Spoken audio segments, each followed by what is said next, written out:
राहुल एक दिन अपने पुराने घर के बगीचे में खुदाई कर रहा था जब उसने एक रहस्यमय संदूक पाया। संदूक के अंदर एक पुराना दर्पण और एक किताब थी।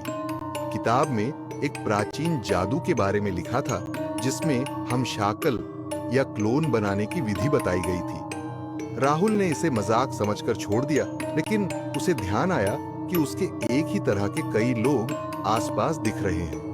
रात को राहुल ने उस दर्पण को अपने कमरे में रखा और उसकी किताब को पढ़ने की कोशिश की। जैसे ही उसने किताब में बताए गए मंत्र का जाप किया, दर्पण की सतह पर अजीब सी हलचल होने लगी और दर्पण से एक और राहुल बाहर आया। यह क्लोन हूबहू राहुल जैसा ही था, लेकिन उसकी आंखों में एक अजीब सी चमक थी। राहुल ने सोचा कि यह एक मजेदार प्रयोग हो सकता है, लेकिन जल्दी ही उसने महसूस किया कि क्लोन पूरी तरह से अलग था और उसकी इच्छाओं और इरादों में कोई समानता नहीं थी।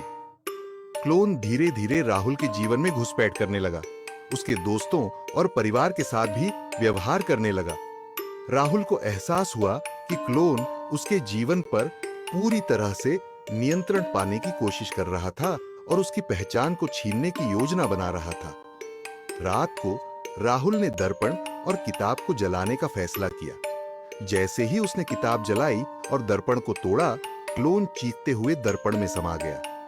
सुबह उठते ही राहुल ने देखा कि दर्पण और किताब गायब हो चुके हैं, लेकिन उसकी आत्मा अब भी भयभीत है। उसने महसूस किया कि वह खुद ही क्लोन से घिरा हुआ है, जो अब भी उसके जीवन में कहीं न कहीं छिपा हुआ है। राहुल के मन में अब केवल एक ही सवाल था, क्या वह खुद असली है या क्लोन ने उसकी जगह ले ली है?